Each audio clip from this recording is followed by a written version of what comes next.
Olá, como vai você? Quero agradecer pela sua presença, fico muito feliz porque você se dispôs a estar aqui comigo.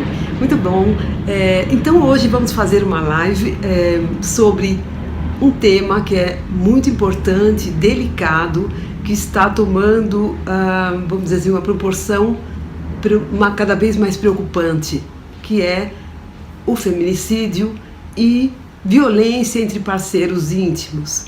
Então a pergunta é: há violência no seu relacionamento?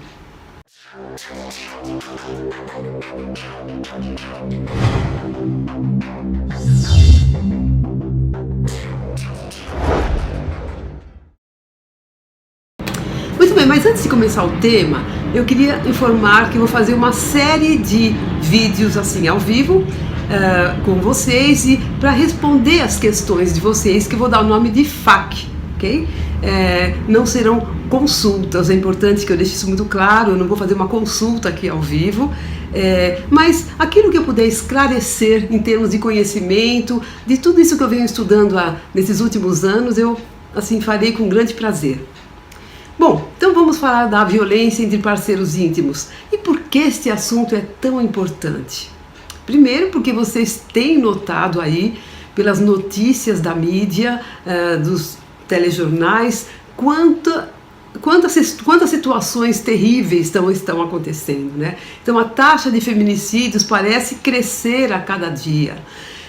Por exemplo, a gente tem aí uma lembrança muito recente daquela advogada que foi assassinada, pelo menos é o que se imagina até o momento, que se está concluindo, os inquéritos estão correndo, claro, a gente não pode dizer que isso aconteceu de fato, mas tudo leva a pensar que ela foi assassinada pelo marido, aquela moça chamada Tatiana Spitzner. Um outro caso é da Karina Garofalo, que era aquela corretora imobiliária, que é ainda mais recente. Gente, o nome é o que menos importa, e sim o sofrimento e como assim? O que está acontecendo, né? Tantas pessoas vivendo relacionamentos que têm o objetivo de ser felizes, relacionamentos afetivos. E aí o que a gente conclui? Que relacionamentos podem matar. Por quê? O que está acontecendo com as pessoas que se amam e terminam assim? Então é alguma coisa bastante preocupante, não é? Eu gostaria de ler para vocês um pequeno texto de um depoimento de uma advogada que viu, né, a situação e os vídeos da morte da Tatiane e que fez um comentário. Eu gostaria de ler porque acho importante para a gente perceber onde estamos no momento. Então ela diz o seguinte: sobre o caso Tatiana Spitzner. Isto advém de uma cultura onde a mulher vem sendo tratada há anos como um objeto. E um objeto é alguma coisa que você pode desprezar, empurrar, usar, menosprezar, jogar, bater, quebrar, exatamente como você pode fazer com um copo. E aí eu pergunto assim para vocês, né? Será que esta visão explica tudo em relação a uma situação como essa que aconteceu com a Tatiane? Para mim, isso é uma parte das causas. Para mim, isso é uma meia verdade. Não é que isso não aconteça, que isso não possa ser a realidade, mas de qualquer modo, me parece ser uma boa meia verdade. Antes de dar continuidade, eu queria lhe pedir e solicitar uma grande gentileza. Se você acha que esse tema é importante, se você conhece pessoas, amigos, parentes que vivem relacionamentos complicados, destrutivos, que vivem algum tipo de violência no relacionamento, eu peço que você compartilhe essa live. Então, voltando ao nosso tema, além da questão do que está acontecendo no mundo agora em relação a essas notícias e tudo isso que vocês têm visto, eu também recebo no meu site muitos internautas com dificuldades nos relacionamentos afetivos, né, que é essa a minha especialidade, e eu fiz lá, tem uma estatística, tem uma enquete quando a pessoa entra no site e foi gerada uma estatística e eu também gostaria de ler para vocês um pouco dos resultados. A estatística é justamente sobre esse tema. Então, a pergunta da enquete é a seguinte: Durante as discussões, escolha o que de mais grave ocorre em seu relacionamento afetivo atual, ou ocorria no seu último relacionamento se você estiver só. Os resultados, observem. Sempre fui tratado com pleno respeito, 32%. Às vezes, ele se comportava ou usava, ele ou ela, se comportava ou usava palavras ofensivas ou xingamentos, que é a alternativa B, 33%. Alternativa C, muitas vezes ele se comportava, ou ela, né, ou usava palavras ofensivas ou xingamentos. Então a diferença é que antes era às vezes e aqui muitas vezes, 26%. Alternativa D, às vezes ele também me agride, ele ou ela novamente, fisicamente, 7%. E a alternativa E, muitas vezes ele também me agride ou agredia fisicamente. Então, um total aqui foi de 1.100 e poucas pessoas, né, não fiz exatamente a conta, sendo 86% um público feminino e 14% um público masculino. E isso então nos faz pensar, né, então o meu público que me procura, claro, não representa a população, né, claro que não, é um público que já tem interesse nesse tema de relacionamentos mais complicados. Mas observem, a gente pode ver aqui que 68% das pessoas vivem ou viveram algum tipo de violência dentro do seu relacionamento. Então, é mais um motivo de eu estar me dedicando um pouco mais a esse tema. Então vamos entender. Primeiro vamos entender o que acontece na relação. Qualquer discussão ou qualquer palavra um pouco mais rude, a gente chama de violência? Então, por exemplo, se uma pessoa está discutindo com um parceiro e faz um desabafo, deixa eu tirar isso, né? E faz um desabafo irritado, uma palavra mais dura do tipo, não me enche o saco. Não sei quem não passou por isso, né? Claro que não é agradável, claro que não é exatamente respeitoso, mas apesar disso, o casal consegue viver numa certa igualdade satisfatória de direitos e deveres? Esse é um ponto fundamental. Se sim, se a resposta for sim, eles conseguem viver. Aconteceu ali de vez em quando um certo atrito, mas eles vivem numa certa igualdade, né, dentro do relacionamento. A gente não vai chamar isso de violência. Agora, o que é então violência? Afinal, eu mandei aí um post para várias pessoas dizendo: você realmente sabe o que é violência? Então vamos ver, o que estamos falando aqui? Quando a gente fala de violência entre parceiros íntimos, ou violência pode ser entre outros tipos de familiares, pode ser entre pai, filho, filha, mãe, pode ser entre irmãos, pode ser entre parentes próximos que vivam sob o mesmo teto, pode ser até mesmo entre amigos. Então, quando a gente fala de violência nessas relações, estamos falando de um processo de dominação. Esta é a palavra-chave para você guardar. Então, quando a gente pensa no processo de violência, estamos pensando que está acontecendo, que muitas vezes acontece devagarinho, um processo de dominação. Por exemplo, um parceiro pode virar para a parceira e dizer assim: você vai com esse vestido? Ou quando o outro sempre precisa saber onde o parceiro está. Então, a que horas vai chegar e fica ali marcando no relógio os minutos para ver se ele se atrasa, né, e pega no pé. Então, o que a gente fala aqui? O quê? Começa a acontecer um controle, né? Então, um parceiro exercendo um controle cada vez maior sobre o outro. A isso a gente dá o nome de assédio moral. Então, é interessante porque eu também trabalho com assédio moral no trabalho, mas nas organizações, e a gente fala bastante, né? Existem bastante matérias, reportagens a respeito de assédio moral no trabalho, assim como o bullying na escola, que também é um tipo de assédio moral. Mas pouco se fala sobre o assédio moral sob o mesmo teto, não é? Dentro da família. Então, quando a pessoa está nesse processo de dominação e faz assim um processo de tortura psicológica, né? assim, realmente ela vai aumentando isso, então ela tem o quê? Condutas agressivas e repetitivas que violam, quebram a integridade psíquica e moral da vítima. Então isso é muito importante, né? Então é um processo em que a pessoa é como se fosse se desmanchando, né? A vítima é como se ela fosse se desintegrando do ponto de vista psíquico. E às vezes começa em forma de brincadeiras ou ironia. E aqui eu sei que eu já falei num outro vídeo, eu já fiz a diferenciação entre brincadeira e ironia, mas eu vou fazer de novo, só para ficar muito claro que não é brincadeira, não é? Então, vai lá, brincadeira é quando uma pessoa fala alguma coisa para outra, tira uma com a cara da outra, e as duas se divertem, dão risada e tá tudo certo. Numa ironia, o que a gente nota é que alguém acha uma coisa engraçada, e tira uma do outro, mas o outro, que a gente chama aqui da vítima, não acha engraçado. Então, são coisas bem diferentes. Então, quando a gente fala desse tipo de violência de dominação, nós não estamos falando de brincadeiras, nós estamos falando de ironia.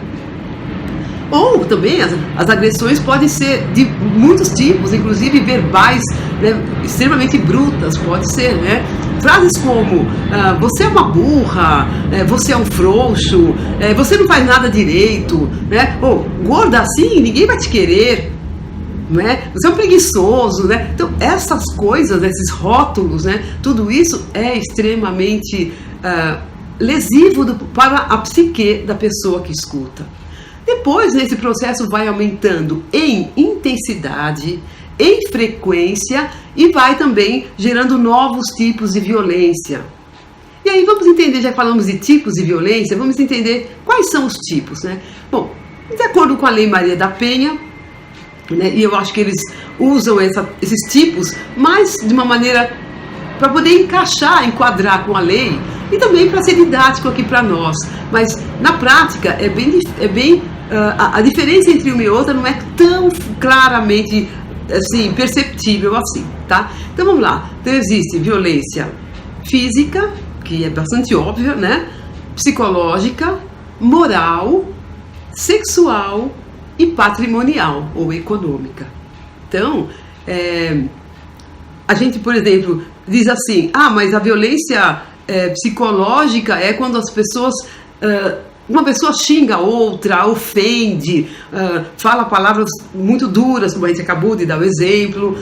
Agora, e quando a pessoa sofre uma violência física? Ela não sofre nada do ponto de vista psicológico? Ou seja, por isso que eu disse que, assim, que essa separação ela é um pouco didática, mas não é tão fácil assim de fazer na prática. Até mesmo porque, assim, qualquer tipo de violência gera uma violência psicológica. Mas só para explicar um pouco cada uma, né? Então a física fica muito claro, né? Empurrão, bater, né? Qualquer coisa que atinja o corpo do outro, né? A psicológica eu já dei exemplo. A moral é quando uma pessoa difama o outro, é quando uma pessoa humilha o outro na frente de outras pessoas, quando faz injúrias, né? Nessa linha. A violência sexual é quando uma pessoa de alguma maneira força o outro ou atua de maneira desrespeitosa do ponto de vista sexual com a outra pessoa, né? E a violência patrimonial e econômica é quando uma pessoa, por exemplo, explora o outro financeiramente. Às vezes um parceiro pode pedir dinheiro e nunca paga, dinheiro emprestado, né? E não paga. Ou então, ele, né, numa briga, eu pego alguma coisa do outro e jogo, vamos dizer assim, quebro. Então, quebrar as coisas de alguém, jogar fora, colocar fogo nas coisas do outro, a gente escuta cada coisa que vocês não podem imaginar, né? Então, assim, isso é violência patrimonial. E depois da Lei Maria da Penha, né, a gente pode dizer que a violência diminuiu ou que ela se tornou mais sutil? Olha, eu percebi, fazendo o meu projeto do mestrado, que a violência, depois da Lei Maria da Penha, teve sim uma certa diminuição em relação à violência do homem, do parceiro para a parceira, e não houve diminuição da frequência da parceira para o parceiro. E o que eu tenho visto, porque o meu projeto examinou até 2012, então de 2012 a 2018, pelo que eu andei percebendo e olhando nas estatísticas, houve um aumento novamente da violência entre parceiros íntimos, o que é realmente muito triste. Mas a gente também nota que a violência se tornou mais sutil. Algumas pessoas sabem, né? Elas percebem que é politicamente incorreto certos tipos de violência, então agora elas atuam de maneira mais sutil. E o que seria mais sutil? Nossa, muitas formas de violência sutil. Você pode, por exemplo, um parceiro entra em casa e ignora a presença do outro, como se o outro não estivesse ali, nem fala, nem se dirige a ele. Então parece que é como se fosse uma porta. Imagina o quanto isso não é lesivo para a psique do outro, não é? E por aí vai. Tá?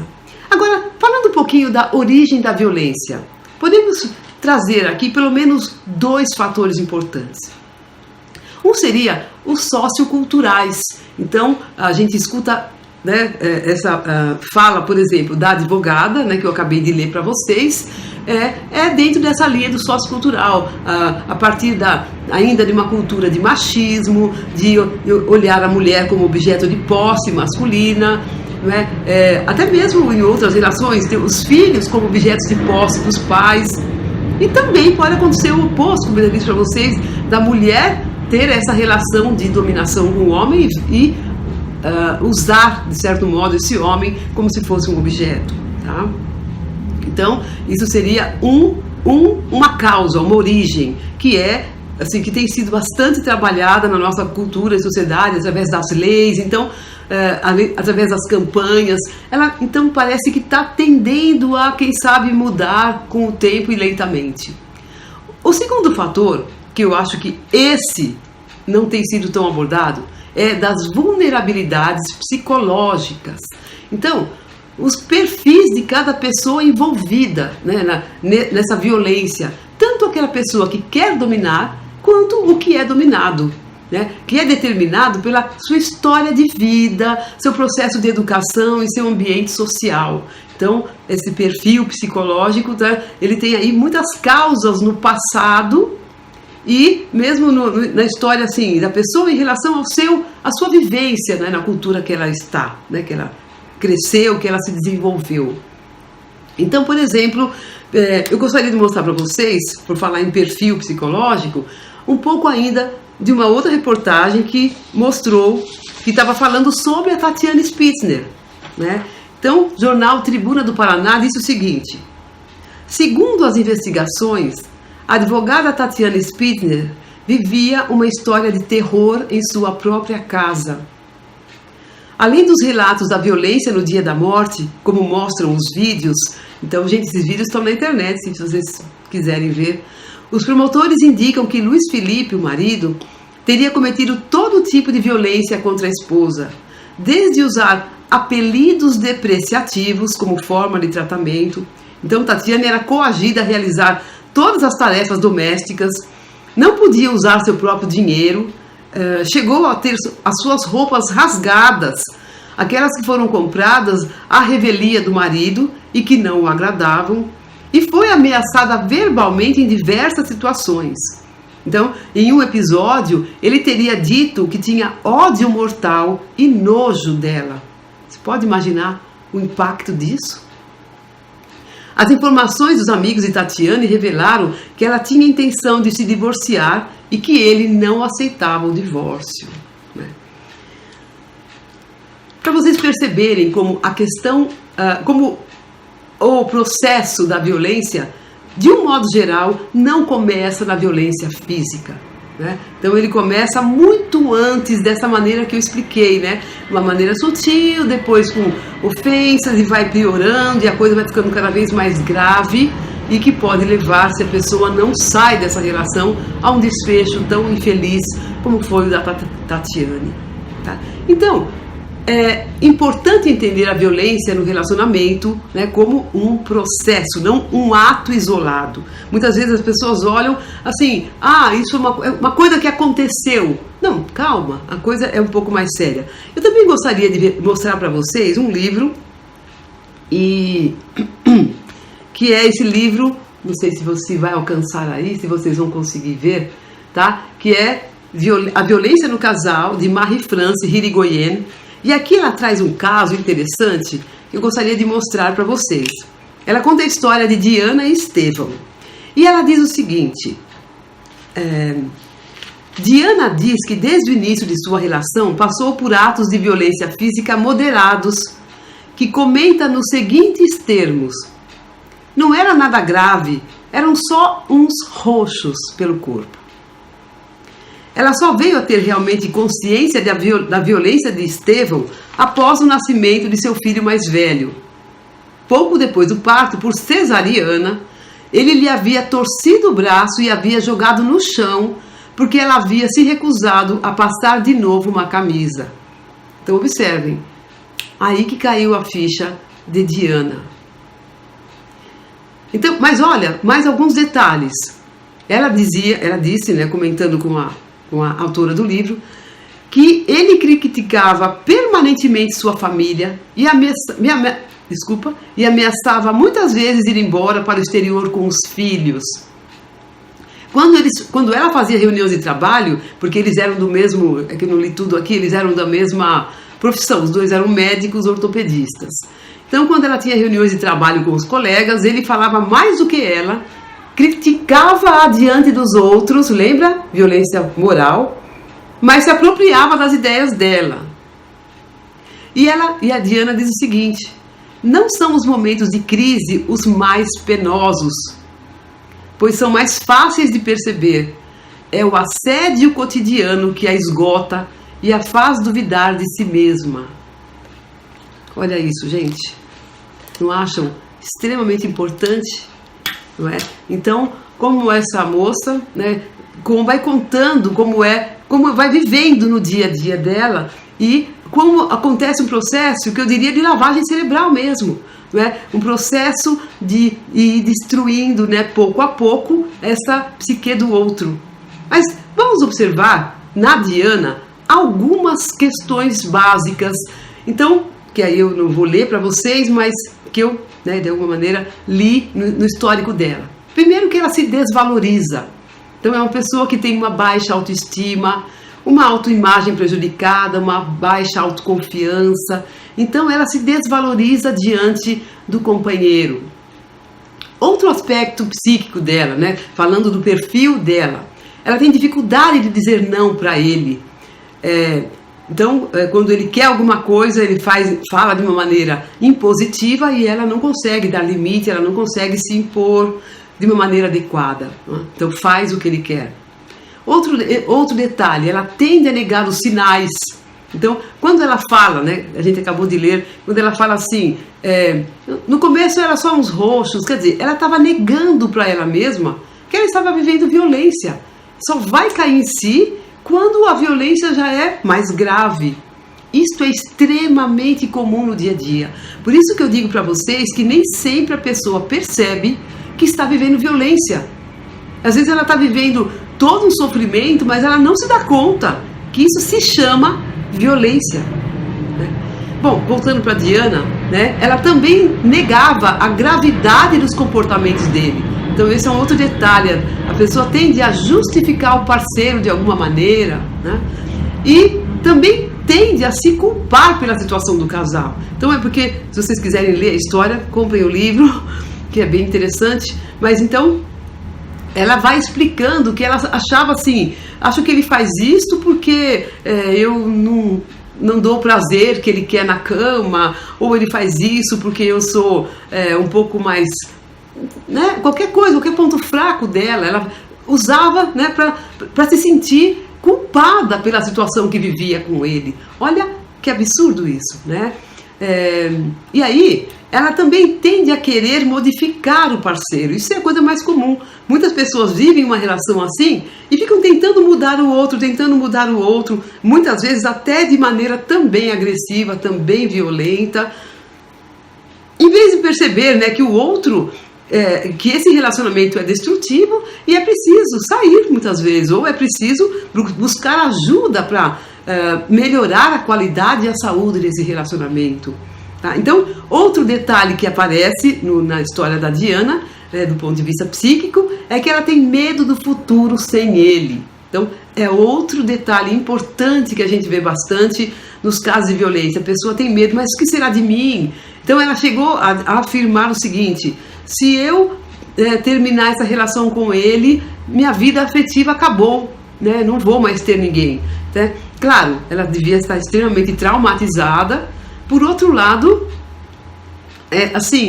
não tem por que a vida afetiva acabar porque a pessoa termina o relacionamento, mas tal era a baixa autoestima dela como mulher, como pessoa, né, que ela estava, de fato, vamos dizer assim, pensando assim, que não teria coragem de buscar um novo relacionamento ou viver uma nova relação com outra pessoa, tá? E quando eu falo dessas vulnerabilidades, então eu dei aqui vários exemplos em relação a Diana. O que a gente pode identificar? Então, para aquele público que já conhece o meu trabalho, já deve estar desconfiado do que eu vou falar agora, não é? Esse apego demasiado, o que a gente chama de dependência emocional do parceiro. Então, o que a gente percebe, numa grande parte dos casos em que acontece a violência entre parceiros ou violência entre pessoas da família, é que existe dependência emocional da pessoa que é vítima em relação à pessoa que agride e muitas vezes também da pessoa que agride. Então esse é um outro ponto, eu não vou entrar hoje um pouco mais nesse aspecto, mas eu tenho estudado bastante esse tema da dependência do agressor em relação à vítima, porque toda aquela necessidade de controle, de possuir essa pessoa, por que seria, né? Ok? E é por isso que eu digo e repito, dependência emocional é grave e pode matar.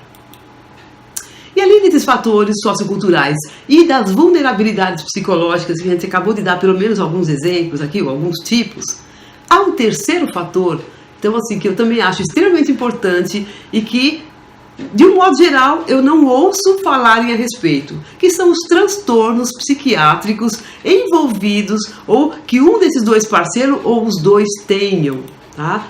Então, por exemplo, em relação à vítima, poderíamos falar de um transtorno depressivo. Muitas vezes a pessoa está depressiva, então ela não consegue sair da cama, não consegue arrumar casa, não consegue cuidar de si própria, às vezes não consegue trabalhar, às vezes não consegue fazer suas coisas, e ela sofre violência do parceiro que acha que é preguiça, que é má vontade, que a pessoa, né? Então, isso pode acontecer. Inclusive, existem estudos científicos que mostram uma grande prevalência de violência no pós-parto, né? Durante a gestação e no pós-parto. Então, na depressão pós-parto, isso pode ainda piorar a situação. A pessoa pode ficar ainda mais vulnerável à violência. Também pessoas que tenham dependência química. Então, muitas vezes elas são... eu lembro de um paciente meu que falava que a mulher batia nele porque ele bebia. Ele chegava em casa, a mulher batia nele. Então, assim, pode acontecer de um lado ou de outro, né? Outro transtorno que a vítima pode ter é uma psicofarmacodependência, né? O que é isso?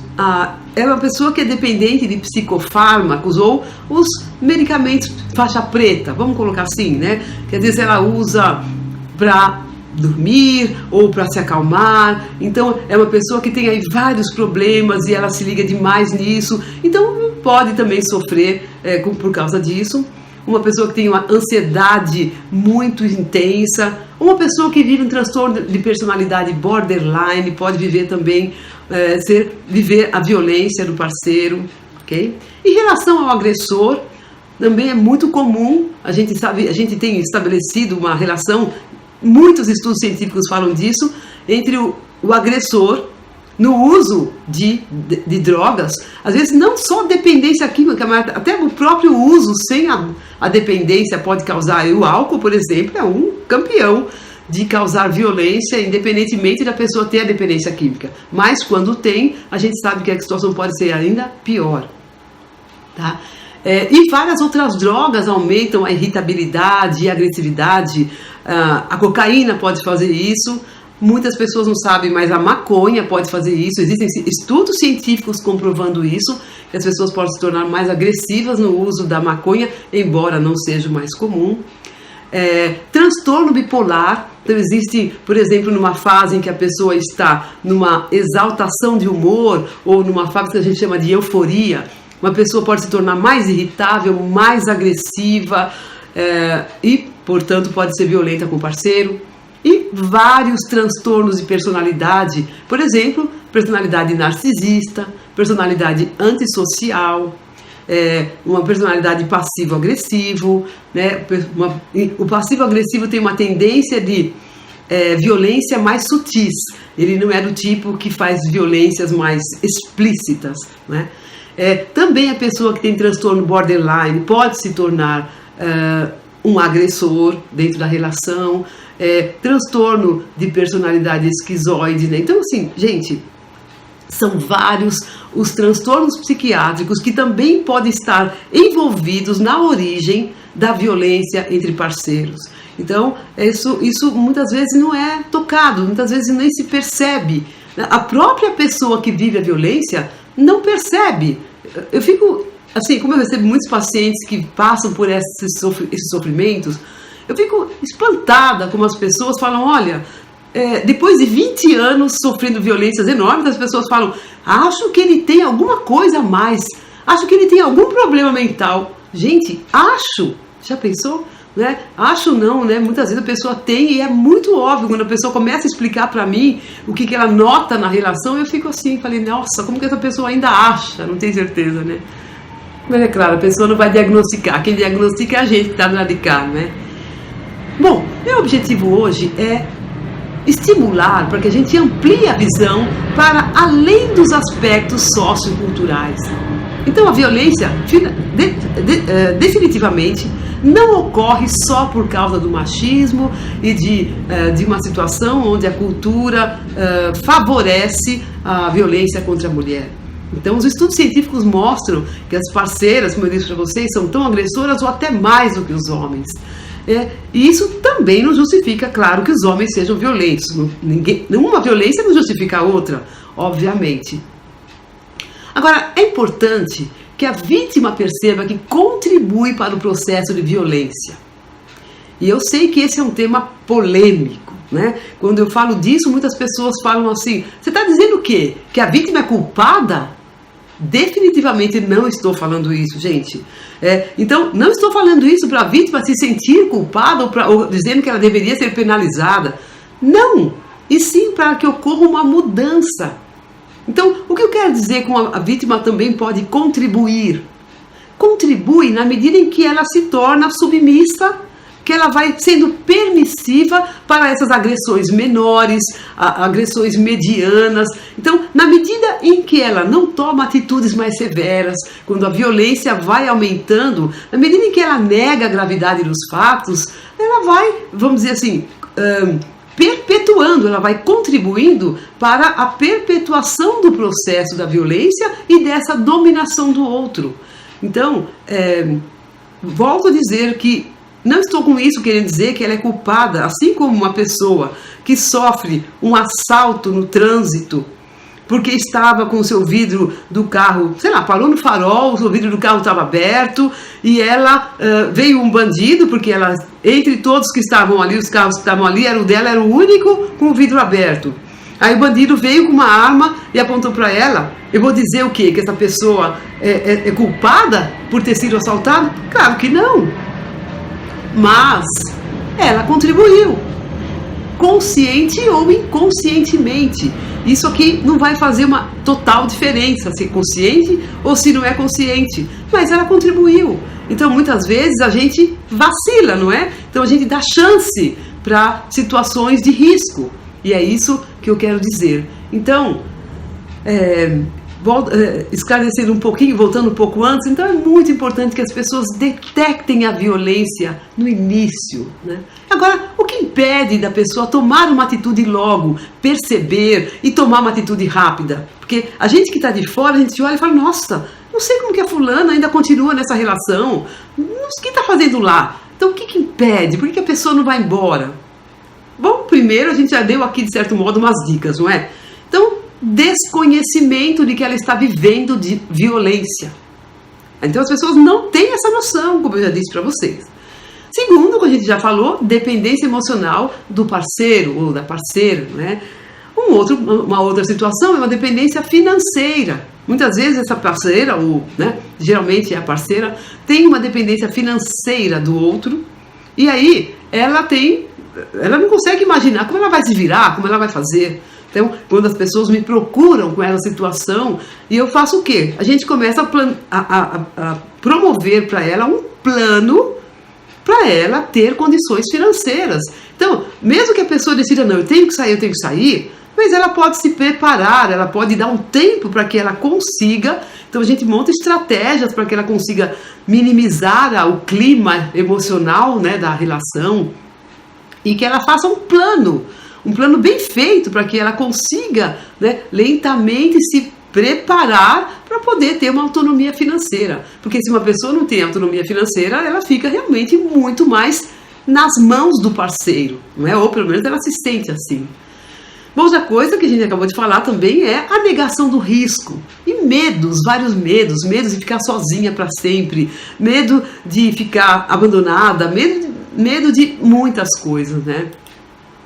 Portanto, gente, é importante também a gente pensar na possibilidade das pessoas saírem cedo de relacionamentos que tendem a ser destrutivos. Então, se a pessoa detecta rapidamente, por isso que quando a pessoa começa a namorar com alguém, o que a gente vê muitas vezes, especialmente nas pessoas que têm dependência emocional, é que elas se ligam afetivamente muito rápido ao outro. Elas se tornam, vamos dizer, apegadas demais, mergulham no relacionamento antes de conhecer essa pessoa. E aí, claro que fica muito mais difícil de sair dessa relação. Então se fosse sugerir alguma coisa, eu diria para as pessoas o seguinte: você vai começar a namorar com alguém, observa muito, começa a relação, mas sem mergulhar de cabeça nas emoções de achei o homem da minha vida, achei a mulher da minha vida. Calma, vai devagar, vai conhecendo, vai observando os comportamentos do outro com os familiares, com amigos, com o garçom, né? Com qualquer tipo de pessoa, né? Com o porteiro do prédio, para você ver como essa pessoa é nos relacionamentos dela, né? Relacionamentos afetivos ou não. Então, para sair cedo, é preciso que a pessoa faça isso, observe bem e, se tiver sinais de risco, sai logo. Para que ela vai ficar ali tentando mudar o outro, né? Isso não faz muito sentido. Até porque a gente não tem o poder mesmo de mudar o outro, vocês provavelmente sabem disso, né? Então, se fosse dar um conselho, eu diria: vaza, sai fora o mais rápido que puder, quando for uma pessoa muito problemática e que você percebe que vai por um caminho perigoso, né? Gente, vamos simplificar a vida, não é? Não vamos complicar mais a vida buscando parceiros que estão muito adoecidos, né? Bem, eu já falei aí um pouco desse tema e a ideia era que eu falasse uma parte do tema e que depois eu vou ler um pouco das perguntas de vocês pra gente bater aqui um papo, que eu acho que fica bem mais gostoso, tá? Eu também trouxe algumas perguntas, como hoje é a nossa primeira live, então eu trouxe algumas perguntas que algumas pessoas enviam por e-mail, a gente às vezes responde, né? Aliás, eu sempre respondo, tanto os comentários como as perguntas que vêm por e-mail, mas a gente às vezes guarda essas perguntas, porque a gente fala: nossa, a pergunta é tão interessante, vou guardar para uma oportunidade em que eu possa falar desse tema, né? Bom, então eu vou ler aqui, vou ver como é que está a situação no Face, né? Ai, que lindo! A Psiquiatria do Brasil também está transmitindo essa live, puxa, agradeço muito, como sempre. Psicologias do Brasil também, Espaço Psi, agradeço o Pedro Leite pelo carinho, pela amizade aí, pelo companheirismo, pela parceria, né? Então, tem um comentário aqui da Neide que diz, né? Tema muito forte e triste diante de tantos casos que a mídia divulgou recentemente e tantos outros que ficam no anonimato. Concordo plenamente, Neide, é isso mesmo, né? Muitas pessoas sofrendo aí, né? E aí a Vânia diz o seguinte: E a violência de mentir descaradamente, subestimando a inteligência do outro. Exatamente. São violências que talvez sejam mais sutis, mas é óbvio que sim, você tem razão, eu concordo com você, Vânia. E a Neide diz assim: acho que essa também já vivi muito. Mentiras passam a ser como arroz com feijão na vida de alguns indivíduos. Puxa, que pena. Compreendo o seu sofrimento, Neide. Deve ter sido aí bem complicado, né? E a Vânia diz: inadmissível violência de qualquer tipo. O negócio é simplesmente cortar esse relacionamento doentio. É o que eu disse agora há pouco, não é, Vânia? Aí ela diz: tenho consciência que sou codependente. O outro é minha droga de escolha. Sei que me faz mal, mas continuo usando essa droga. Vânia, por favor, faça alguma coisa por você, não é? Quem sabe você sai disso. A codependência, a dependência emocional, é possível recuperar. As pessoas podem sair desta rede, né? É como uma rede que a pessoa fica aprisionada, mas é possível sair, é possível se recuperar, né? Existem os grupos de mútua ajuda, existe psicoterapia especializada, por favor, né? Isso é um sofrimento atroz, né? E aí, Isabel de Liz, minha querida prima, obrigada pela sua presença, diz assim: quando a pessoa mente para si mesma, ela mascara a violência, passa até a dar um outro nome para a violência que está passando. É importante essa tua observação, Isabel, muito bom. E a Neide: que absurdo, Tatiane é uma em muitas, doloroso demais, concordo com você. E aí a Vânia diz: quando o outro manipula, aí eu fico na raiva e vou na vingança. Pois é, né? Uma coisa muito importante você está dizendo, Vânia, né? Então, se o outro manipula, dá muita raiva e aí você vai na vingança. Então significa o quê? Que nessa hora existe uma troca de papéis. Ele era o agressor e você era a vítima. Na hora que você se vinga, você se torna agressor e ele é a vítima, tá? Eu entendo que isso seja o mais instintivo até, mas é atuar de uma maneira reativa. E a reatividade geralmente não nos ajuda a resolver e sair do problema. E muitas vezes aumenta. A grande questão é que, como a mulher costuma ser fisicamente menos forte do que o homem, significa quando você faz essa inversão, quando você vinga, ou quando a mulher é agressora e o homem é a vítima, muitas vezes acontece que a raiva do outro, a raiva do homem, pode se voltar contra você de uma maneira muito pior, porque ele tem condições de machucar muito mais. Então, e aí fica aí uma dica para você prestar muita atenção. Você pode estar entrando num caminho de violência irreversível, como viveu a Tatiane, né? E aí a Vânia diz: o que tem me ajudado é a reunião de codependentes anônimos, o CODA, o programa de 12 passos de AA, Alcoólicos Anônimos, fantástico, muito bem, muito bom, tá?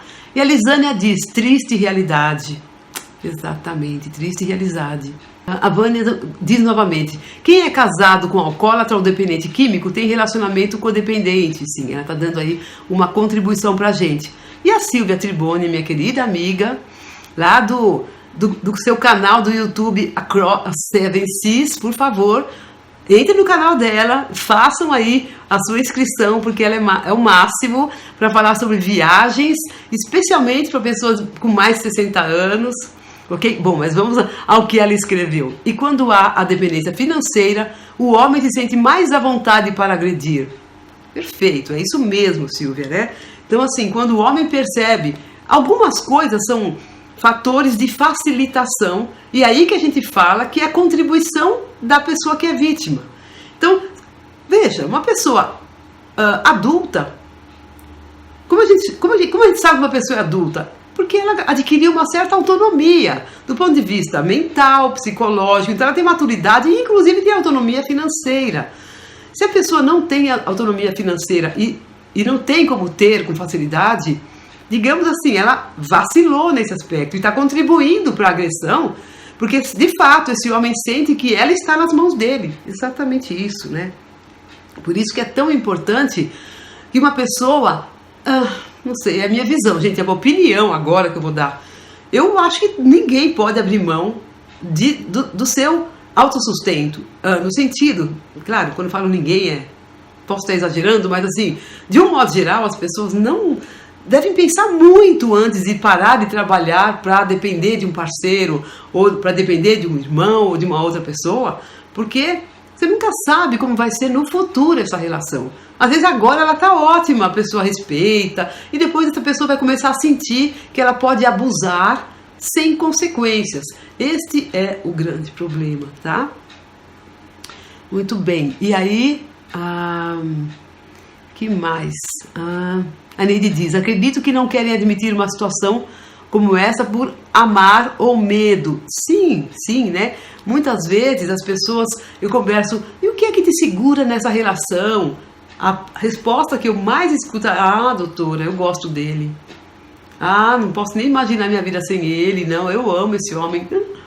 Aí você fala: Senhor, né? O que a gente faz se essa pessoa perceber que... Será que ela consegue discernir o que é amor e dependência? Quando uma pessoa vive a dependência emocional, é muito difícil saber onde termina um e começa o outro, né? E eu que estou olhando de fora, começo a perceber, opa, talvez não seja tão simples assim a resposta, não é? Aí a Silvia disse: excelente orientação.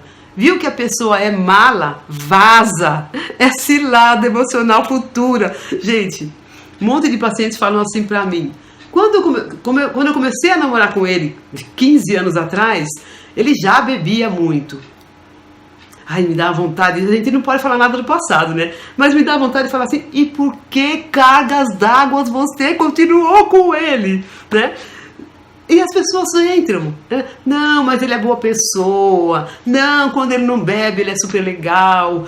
E as pessoas entram, né? Não estou dizendo que ninguém mais pode namorar alguém que tenha dependência química. Mas é preciso ter um olhar muito crítico. Essa pessoa está buscando tratamento, essa pessoa está, vamos dizer, consciente, já assumiu a dependência, está fazendo por si mesma, ou está só evoluindo na doença, né?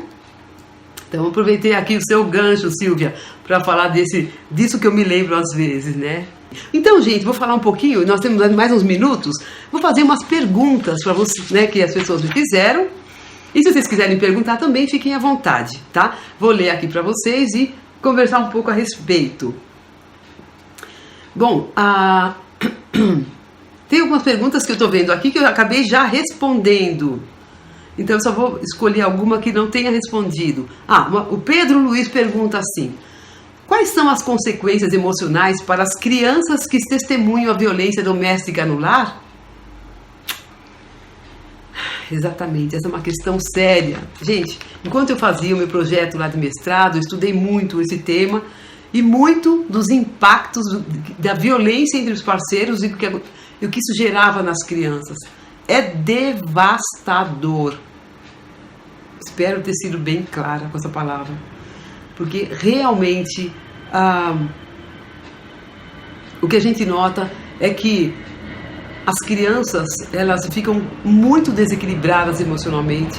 Então são crianças que vão ter problemas psíquicos graves. Elas podem desenvolver transtornos de personalidade, elas podem desenvolver outras doenças mentais de várias naturezas. Então, assim, e olha, é interessante notar que há estudos que mostram que a criança pode ter mais problemas com a violência entre os pais do que se ela mesma vive a violência. Então, é muito sério isso. No meu projeto, eu também acabei, do mestrado, eu acabei também demonstrando que as crianças podem se tornar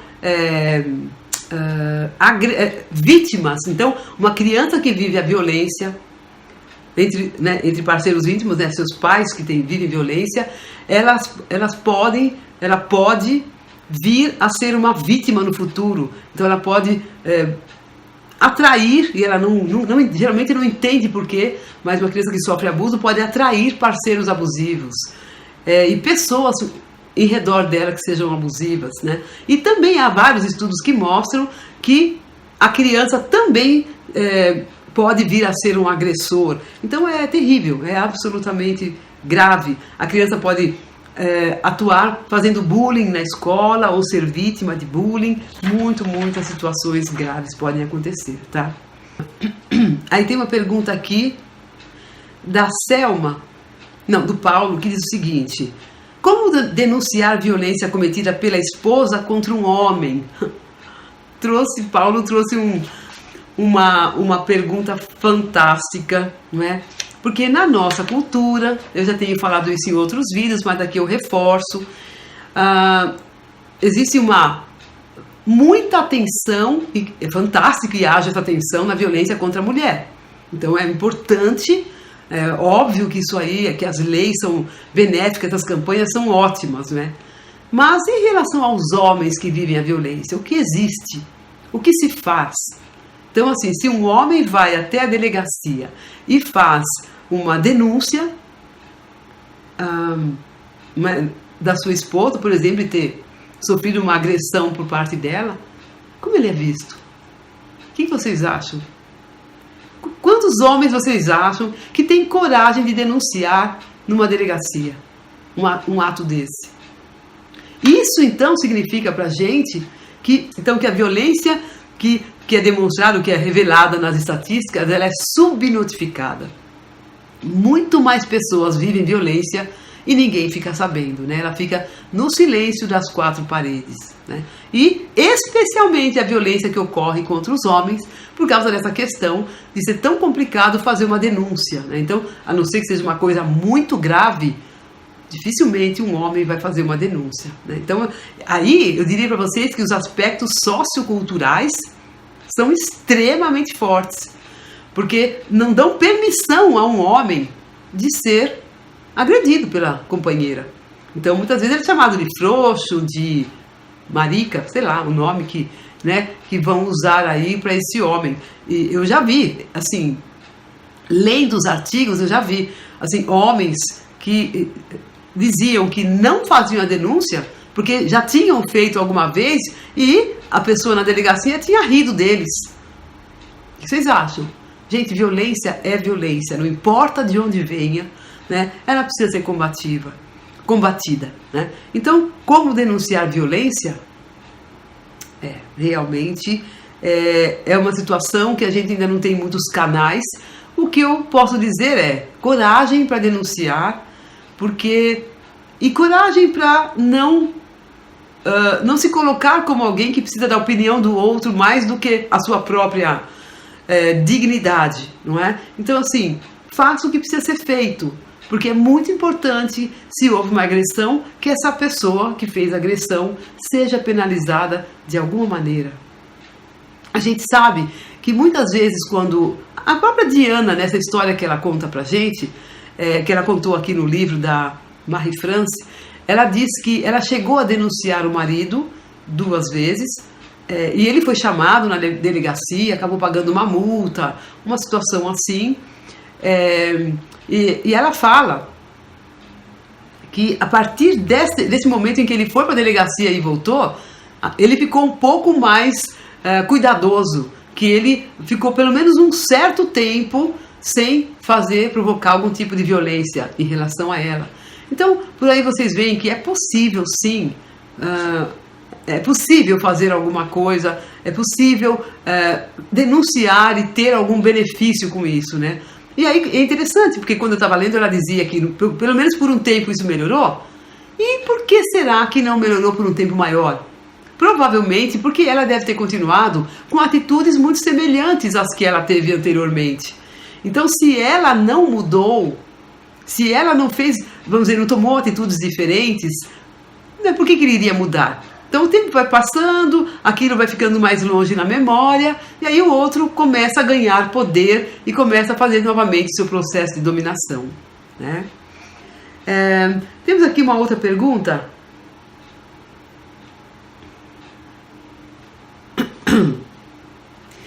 Agora, em relação a um pai, aqui a Selma pergunta o seguinte: quando um pai não nos deixa expressar, achando que temos que obedecer por obedecer, impondo o seu querer e vontade, isso é uma forma de violência? Certamente, né? Claro que eu não sei aqui, Selma, qual a idade da pessoa que você está falando, né? Você está falando de uma criança de 2 anos de idade, uma criança de 8, um adolescente ou um filho adulto, você não falou, tá? Mas realmente, então quando a criança é muito jovenzinha, ela é muito assim, bebê, muitas vezes ela não tem mesmo condição de entender por quê. Então às vezes não dá muito para conversar.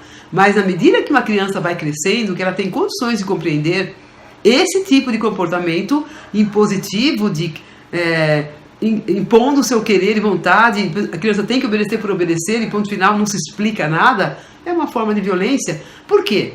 Porque quando se faz isso, se destrói um pouco a criança do ponto de vista psíquico, né? A integridade psíquica da criança. Porque significa que o querer dela não é legitimado, não é confirmado. Então significa que o querer dela é ruim, é alguma coisa que ela não deve prestar atenção. Então essa é a mensagem que esse pai passa para esse filho ou filha, que ela que o que ela pensa não é válido, que o que ela quer não é válido. Então é uma péssima mensagem. A criança ou a adolescente, não importa, né, começa a não confiar também em si própria, porque se meu pai não confia no meu querer, eu também não vou confiar no meu querer, né? Então assim, é muito importante, se essa tua pergunta foi muito boa, né? Uma última pergunta que a gente vai fazer aqui, porque nós já estamos chegando no final aqui do nosso tempo, é o seguinte. A Joana diz assim: uma mãe que sempre torce contra, dizendo que não somos capazes de realizar algo que nos propomos, está agindo de forma violenta em relação ao nosso psicológico? Sim, né, Joana? Imagina, uma mãe que sempre torce contra, é muito delicado, é muito terrível, né?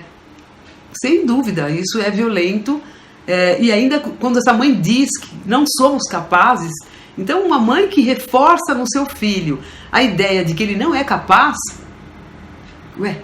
o que é isso, né? Então assim, isso é totalmente contrário a tudo que se espera de uma mãe, de um pai, né? Assim, claro, não estou querendo dizer que essa mãe, num certo momento, a pessoa pode não ser capaz, mas não que passe que ele nunca vai ser capaz. Essa é a ideia básica, né? Que ele não é capaz de aprender, de se tornar competente em alguma coisa. Isso é muito sério.